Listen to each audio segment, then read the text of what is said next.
자, 이전 시간에 이어서 왜 이 방법이 스레드 세이프한지 아는지 설명을 하도록 하겠습니다. 먼저 스레드가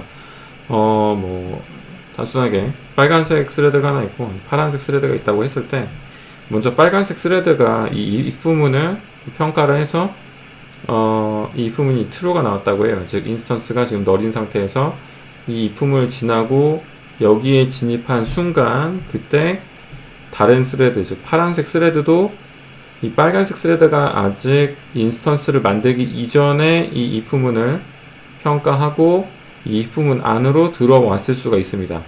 그러면 결과론적으로 빨간색 스레드도 이 new를 실행할 것이고 파란색 스레드도 이 new를 실행을 할 거예요. 그러면은 빨간색 스레드와 파란색 스레드가 가지고 있는 인스턴스가 달라지게 되겠죠. 자, 그래서 어떤 방법으로 이제 구현을 할 수가 있냐면, 여러 가지 방법으로 구현을 할 수가 있는데, 스레드 세이프하게 구현을 하려면. 네, 안녕하세요. 백기선입니다. 지금 여러분들이 보고 계신 이 영상은 인프런의 디자인 패턴 강의로 올라갈 예정입니다. 또는 이미 올라가 있을 수도 있겠죠. 제가 강의가 만들어지면 이 영상 하단에 강의로 가는 링크를 추가해 놓도록 하겠습니다. 여러분들 보시면서 많이 의견 주시고요. 여러분들이 댓글로 남겨주신 것들은 제가 인프런 강의에 참고해서 잘 쓰도록 하겠습니다. 감사합니다. 여러 가지 방법 중에 가장 쉬운 방법 중에 하나는 바로 이 메서드를 동기화 시키는 겁니다. synchronized라는 키워드를 사용해서 이 메서드에 한 번에 딱 하나의 스레드만 들어오게끔 만들어 버리면, 이게 동시에 여러 스레드가 이 메서드 안으로 들어올 수가 없기 때문에 하나의 인스턴스만 보장할 수가 있습니다. 멀티스레드 환경에서도. 다만 이 방법의 단점은 이 get instance라는 메서드를 호출할 때마다 이 동기화 처리하는 방법, 이 동기화 처리하는 그 작업 때문에 성능에 약간의 불이득이 생길 수 있다는 단점이 있습니다. 왜냐하면 이 동기화라는 메커니즘 자체가 어떤 락을 사용해서 어떤 열쇠, 어떤 그런 키가 되는 어떤 락을 잡아서 그 락을 가지고 있는 스레드만 이 영역에 접근할 수 있게끔 해주는 메커니즘이거든요. 그 다음에 다 쓰고 나면 그 락을 또 해제를 하고, 그래서 그런 메커니즘을 처리하는 과정이 필요하기 때문에 어떤 부가적인 성능 부하가 생길 여지가 있죠. 자, 이게 이제 가장 간단하게 멀티스레드 환경에서도 안전하게 만드는 방법이지만, 약간의 성능을 조금 더 신경 쓰고 싶고, 그리고 또 만약에 나는 이 객체를 꼭 나중에 만들지 않아도 된다, 이 객체를 만드는 비용이 그렇게 비싸지 않다 라고 한다면, 이런 식으로 미리 만들 수도 있습니다. 미리 만들고 대신에 synchronized라는 키워드를 쓰지 않아도 되는 거죠. 자, 이렇게요. 그리고 여기 파이널까지 붙여주면 더 좋겠죠. 파이널이니까 이렇게 대문자로 바꿔주고요. 그냥 이름, 장명 어떤 규약과도 같은 겁니다. 소문자로 써도 되는데 컴파일러는 아니에요. 대문자로 쓰지 않는다고 해서 컴파일러는 아니지만 일종의 규약입니다. 메서드 이름을 소문자로 시작하는 거랑 마찬가지예요. 대문자로 쓰면 안 되는군요. 네. 대문자로 써도 돼요. 대문자로 써도 되는데, 지금 이거 빨간 거 보고 제가 잠깐 여기서 두 곳에서 이제 컴파일 에러가 난다고 그러는 거고, 대문자로 써도 돼요. C# 같은 경우는 대문자로 쓰죠. 메서드 이름을. 자바는 소문자로 시작하는 게 규약이기 때문에 이렇게 정하는 거고, 상수 같은 경우도 대문자로 쓰는 게 규약이니까 이렇게 쓰면 되죠. 자, 다시 본론으로 돌아와서, 자, 이런 식으로 구현하는 방법이 이제 이른 초기화, 이거 이니셜라이제이션이라고 하는데, 이 방법은 스레드 세이프 합니다. 왜냐하면 이 메서드에 들어오더라도, 여러 스레드가 들어오더라도 그냥 바로 인스턴스를 리턴해 주기만 하니까. 그리고 이 인스턴스는 이 클래스가 로딩되는 시점에 그때 이제 스태틱한 필드들이 초기화가 되죠. 초기화 스태틱한 블럭을 사용하거나 이제 그때 이제 초기화가 되는데, 미리 만들어 놓은 거예요. 미리 만들어 놓은 이 인스턴스를 리턴하기만 하면 되니까 멀티스레드 환경에서도 안전한 방법이 됩니다. 다만 단점은 이 미리 만든다는 그 자체가 단점이 될 수도 있어요. 만약에 이 인스턴스를 만드는 그 과정이 굉장히 길고 오래 걸리고 메모리를 많이 사용한다면, 만들어는 놨는데 만약에 쓰질 않아. 애플리케이션에서 쓰질 않아요. 그러면은 애플리케이션 로딩할 때 굉장히 많은 리소스를 써서 만들었음에도 불구하고 안 쓰는 객체를 미리 만든 게 되는 경우가 되겠죠. 그래서 get 인스턴스를 호출할 때 그때 만들면 참 좋겠는데 이 방법은 그렇진 않습니다. 그러면 나는 이 인스턴스를 나중에 사용이 될 때 만들고 싶은데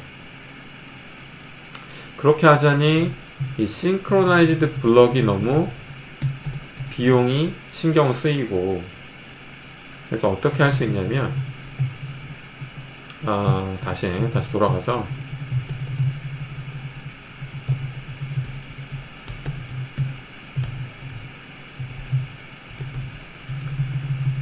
싱크로나이즈드 키워드를 여기서 쓰는 게 아니라 if문으로 먼저 체크를 한 다음에 그때 이 안으로 들어올 때 여기서 싱크로나이즈드 블럭을 만들고요. 이때 이 클래스의 세팅스라는 클래스를 이제 락으로 쓰게끔 해주고 그 다음에 이 안에서 한 번 더 검사를 한 다음에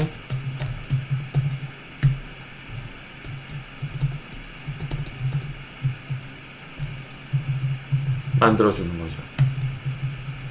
체크를 한 번 하고 싱크로나이즈드 블럭 안에서 한 번 더 한다고 해서 이제 더블 체크드 락킹이라는 방법인데 더블 체크드 락킹 체크를 두 번 했기 때문에 자, 이 방법을 조금 더 자세히 보면은 아까 파란 스레드와 빨간 스레드가 있었죠. 파란 스레드와 빨간 스레드가 있었는데 만약에 파란 스레드가 이 if문을 체크했고 그 다음 이제 이 블럭으로 들어왔는데 이때 이제 빨간 스레드도 마침 이때 싱크로나이즈 블럭이 다 끝나기 전에 이미 이 블럭 안으로 if문 안으로 들어왔다면 이 안으로는 더 이상 진입할 수가 없습니다. 왜냐하면 파란색 스레드가 이미 안으로 들어왔기 때문에. 그래서 빨간색 스레드는 기다려야 돼요. 기다리고 파란색 스레드는 인스턴스를 다 만들고 리턴을 하겠죠.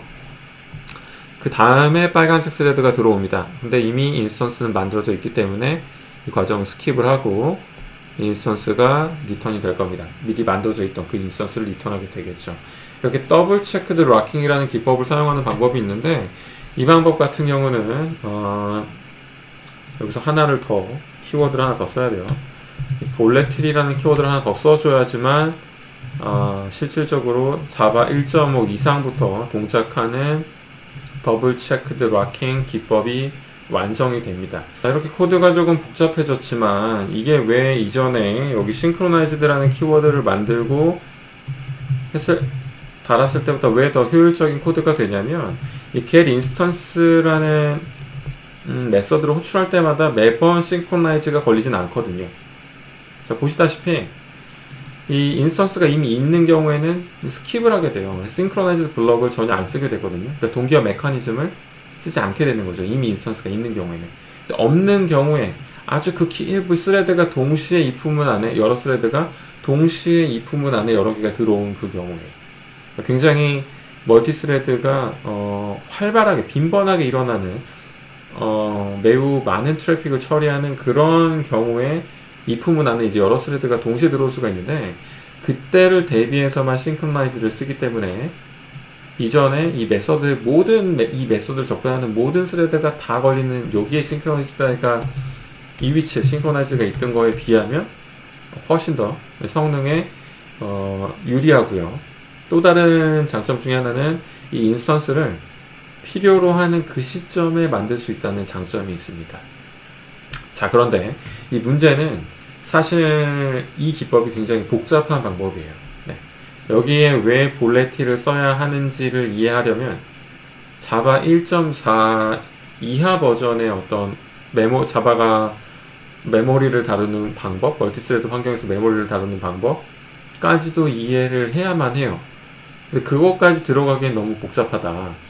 그리고 1.5부터만 동작합니다. 지금 여기 보고 계신 이 코드는 1.5부터만 동작하는데 나는 1.5를 쓰고 있지 않다. 지금 이 세상에서 네, 지금 이 시점에 네, 1.4를 쓰고 있는 분들이 계실까 싶지만 있을 수도 있죠. 그래서 만약에 그분들은 그런 분들이 있고 또 나는 이렇게 복잡하게 코딩을 하는 게 싫다 하시는 분들은 다른 방법이 하나 더 있어요. 이건 조금 더 깔끔한 방법입니다. 이게 이제 어떻게 보면은 권장하는 방법 중에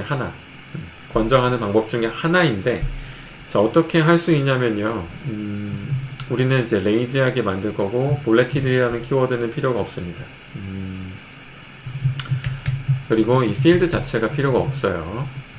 그리고 여전히 우리는 프라이빗한 생성자는 필요로 하고요. 대신에 자, 이번에 사용할 방법은 스태틱 이너 클래스를 사용하는 방법이라고 해서 이제 스태틱 프라이빗한 스태틱 클래스를 하나 만들 거예요. 그래서 settings 홀더라고 이름을 붙이고요. settings 홀더. 그 다음 여기에 이제 private static final로 settings 타입의 인스턴스를 하나 정의를 합니다. 이렇게. 그 다음에 get instance로 호출할 때 이 홀더를 통해서 홀더가 가지고 있는 인스턴스를 리턴하게 되는 거죠.